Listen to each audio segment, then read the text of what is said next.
Great question, Marcos, and I'm going to talk about that. So I'll talk about that right now since we're all here, I think. Well, this is my biggest group yet. Welcome, everybody. I am Dr. Maya Alapin. I am not a medical doctor. So I'm doing this master class today because I taught ACH on the weekend, and I'm going to do it this way every time from now on. So every month for my mentoring students and ACH students, we'll have a discovery call followed by a real session, and it'll be the same demo client each time. So this is a monthly event now, and you're always welcome to join me back. I'm not going to record the discovery call. I said why a few minutes ago, but I'll repeat it now that you're all here. For one thing, I do think it's something you don't want to have out on the internet just by accident because it has an integral part to my business. So I just don't want to risk that or have to think about it. But more importantly, if you get a recording, you're all going to create an exact copy of me. And that is really not the point of this. The point is not to replicate it, but to understand the context and the way that I've organized it so that you can create one that makes sense for you, your offering, your business, your brand, etc.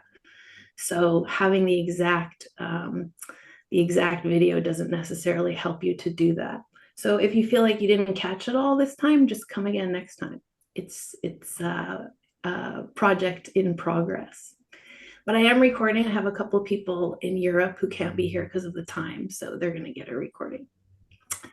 So as you know, the purpose of talking about business in terms of ACH is to maximize MOS. Everybody remember MOS? What does it stand for?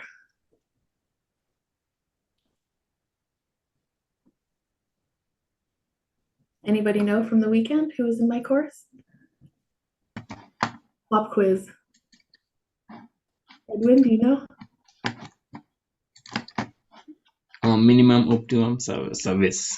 Yes, exactly. So minimum optimum service. So discovery call is a huge important part of minimum optimum service because you can get a lot done on this call that will save you a lot of time during the session. So to me, this discovery call is a lot more than a sales call. It's a big piece of the whole transformation process. So it's indispensable. A lot of people say, okay, well, do you have to do one if somebody's already ready to buy or if it's your, friend who already wants to hire you? And the answer is absolutely yes. You cannot skip the discovery call because it's part of transformation. So if you're thinking to yourself, oh, this person already wants to hire me, I'll save myself an hour, you're thinking of it not in terms of MOS, because if you do this call correctly and efficiently, you'll get a much faster transformation. So it is mandatory for me, no matter who it is or who wants to come and see me. If people want to skip it, I explain to them why it's essential. So nobody gets to skip it. The beautiful thing about the discovery call is that it's the first intersection or interface with you, the therapist, or, in Quebec, I don't call myself a therapist, but I call myself a hypnotist. Why is the first interaction with me so valuable or so essential? Well, it's because the reason the person is on the call is because they see that I'm offering something that they've never been offered before or that they can't figure out or find somewhere else. So when they meet me, it's a special moment because it's a touch into their hope, it's a touch into their future, it's a touch into their dream. So it's very important that I create a good atmosphere and really set up what's about to happen just with my presence. So I think a lot of the discovery call is the fact of being myself. It's really important that I come across authentically me and fully embodied because that's exactly why the person is attracted to begin with. So don't be shy, share your personality, share who you are, come at it with your total credibility, character, personality, etc. That being said, also in a professional way. So I'll talk about that in a moment. This is the most important meeting of whatever it is that you're selling, in my opinion, Not only because, number one, you're going to be selling something on this call. So, not only in a financial or monetary way, because this is the moment of truth, does this person hire you or not? But second, and I think much more importantly, because transformation begins on this call. And I don't mean 5% of the transformation, I mean 80% or 90%. So you might be thinking that's crazy because this is such a small piece of time compared to the whole commitment, or because, this is not paid, so to speak.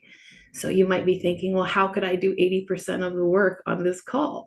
Well, this is the thing. ACH is beautiful and powerful. And as you saw this weekend, we can use it very fast and, within 80 or 90 minutes or 2 hours at the most, get somebody to really change their life and transform themselves. But the thing is, if they are not really ready for that or really on board with that, or if they're a little bit even unsure of that, it really extends the number of ACH interactions that are needed. So this is much more important than the ACH because the whole setup comes from this. Not only ACH works and is effective, but you're going to also set up how fast and how you feel and what the person is going to experience. So I think that we're all experts at ACH, and that's cool. But don't forget that behind that, you're also a hypnotist. And I'm not saying ACH isn't hypnosis. It is. It's very strong hypnosis. But this is the opportunity to use your really, truly hypnotic self in order to set up the outcome that you expect. And so, as I've said in my mentoring group a number of times, and I think I said this weekend too, holding an image in your mind of the person at the end of the process is very important and very essential, not only because of the law of attraction and because of the way the quantum field works, but also because the stronger you can hold on to it at this moment, the stronger the client can see it when you're in front of them. So, as I said in the mentoring group, actually, I think Karen Hill said this, that's what Mother Teresa does. That's what the Dalai Lama do. It's a high level enterprise. And I'm not saying that I'm those people or that I have powers like they do, but I think I have the same mentality, which is before we apply any of our skill and before we do any magic, we have to, really create a very strong vision of our responsibility because that's why we're being hired. So that's a big piece of the discovery call, is just getting all those pieces lined up.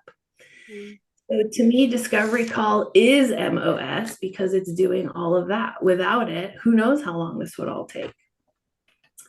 Okay, so I'm going to spend the next 5, 6, 7 minutes talking through the terminology and paperwork here. So if you want to look, you can. If you don't, you don't have to. And then we'll just jump into the actual experience of it. And I'll take questions at the end.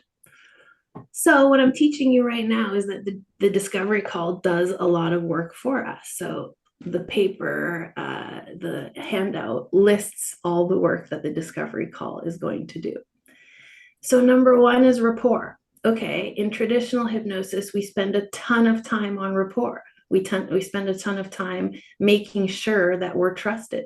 So in ACH, as you know, when the client appears before you, you're going to start with what's the problem. You're not going to start with how are you doing? Did you park okay? What's the weather like outside, as a regular so-called therapist might do. So if we're going to start with what's the problem during the ACH session, you better create your rapport before that. So rapport means when you turn on the screen, you are sitting still, you're looking at the camera, you're smiling but not laughing, you're feeling calm and connected to yourself, your feet are grounded on the floor, and you feel, very ready for whatever is about to occur, but without expectations.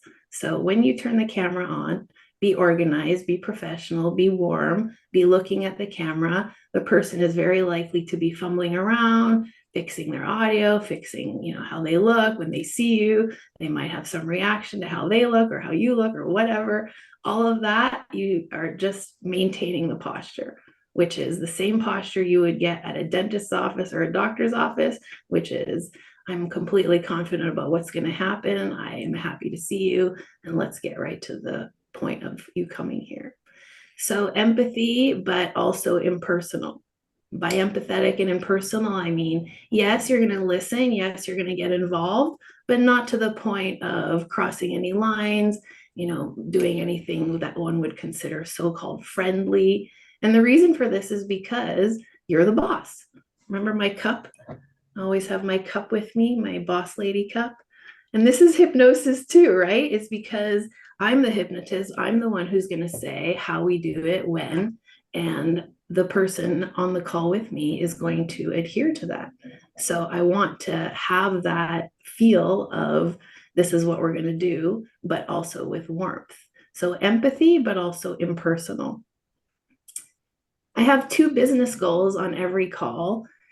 Number 1 is to evaluate the client and gather data about them. Number 2 is to prime and educate them.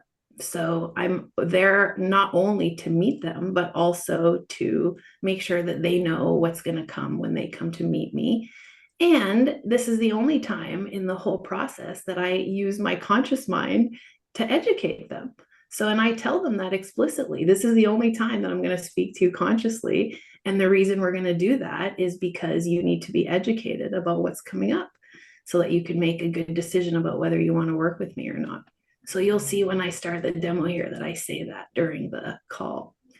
The priming is very important because how are you going to start somebody off on a transformation without starting them off on a transformation? So you have to prime them for what's about to occur, which is asking them, when do you want this transformation? That very question in itself puts them in the mood or puts their subconscious in the future where they can already feel and see it happening. That's when their subconscious mind starts to work backwards. So if you can create that on the discovery call, you're already winning. If you can ask them to see themselves or imagine themselves or describe themselves once the transformation has already occurred, that's key because now their mind is oriented towards a positive outcome. And also their subconscious is flagged that we're on, this is happening. So a lot of the time people leave the call and then come back for the session and tell me the craziest thing happened. I already cut down on my cigarettes, or, I'm already talking to my, boyfriend who I couldn't communicate with. Like, they start because they've seen themselves at the end, and now their subconscious supplies lots of resources and data retroactively. So you'll see me do that on the call. So priming is super important. I love using the word when this happens, when you have this feeling, when you get this experience, when you win your new job, when you do the title, when you do the talk that you're here to do, or whatever it is, when you get the vaccination that you're here to figure out how to get. I do a lot of that, just reminding them that this is really happening and we're not playing. So priming, very important. Education is also very important because hypnosis is consent-based. So if it's consent-based and they don't know what they're consenting to, then you've done a bad job doing education. So it's very important on the call, not only to give the history of ACH, who's a practitioner of ACH, what's it all about, where does it come from, but also to talk about the subconscious and superconscious minds. Because once again, how is the person in front of you ever going to learn that in the ACH session? They're not. So I don't want them sitting there during the session wondering, is this working? Is it working correctly? Am I doing it right? I want them to know beforehand. So I need to tell them what this process feels and looks like.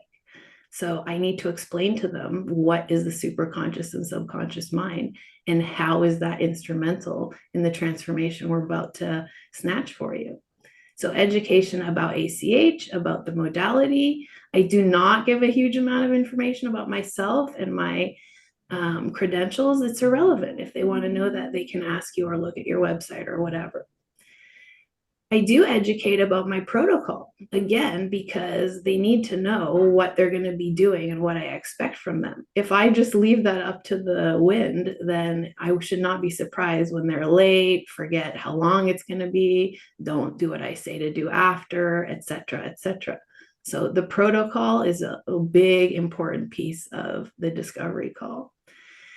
I have to give my offer out and I have to give it out clearly, which means I need to know what my product is. I need to know the price of the product and I need to know the extent of the promise. So I really cannot sit on the discovery call saying, well, I do transformations. Usually they're within 2 sessions. Sometimes it takes 3 to 6, the price is around blah, blah, blah. No, it has to be already all nailed down. So I need to tell them what's the product, what's my commitment. And I always say the same thing. My commitment is that we stick together until the problem goes away. And then the price. Finally, the last part of my discovery call, as you'll see when I do it in a minute here, is debunking myths. Well, isn't everything I've done already enough to debunk myths? No, because we haven't talked about hypnosis in general and what prejudices people carry about hypnosis.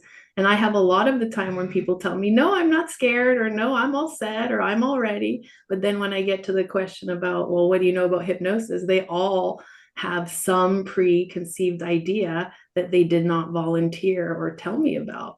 So I make a point to ask and then to do a little storytelling about that, which I'll do in the demo. So that's the long and short of what I do. It's a lot easier to see it in action than as a, lesson. So I'm speeding through the lesson part so I can get to the demo. But that is also why I created the handout, so that if you want to refer back to it, or you feel like you couldn't catch all the theoretical pieces, through the example, then refer to the handout. The second page of the handout are just the questions that I use. So I do use a cheat sheet. I have it printed out in front of me always, like that. And I just put it up in front of my computer. And so I am paying attention to the client, but I'm also always following the script. I know that's funny, but I'm always following the script for the discovery call because I want these specific questions answered. The last thing is, as you know, if you've done sessions with me, in order to get into my discovery call, there's a questionnaire. It's a very simple questionnaire. It's only 5 questions, but it's detailed enough that it tells me, does the client care? Are they, committed? Are they self-aware? So I always read that in the few minutes right before the call, and I probably have read it prior to that at some other time, but I'll just remind myself of their purpose and their goal in seeing me. So I think the questionnaire is also a good step. The more stuff you put between you and the session, the more likely the session will work great. And the reason for that is because you're building trust the whole way through, you're building rapport, and you're gathering data the whole time. The more the person has already laid out on the table, the less you need to do when they come in person. So I think all of those steps, even though they might seem unnecessary or tedious or whatever, because ACH gets the job done, they're all MOS steps, because they don't mean the job won't get done otherwise, but it does mean the job will get done a lot faster. So that's the spiel on the discovery call, and I'm going to go ahead and jump into it. I'll do questions at the end.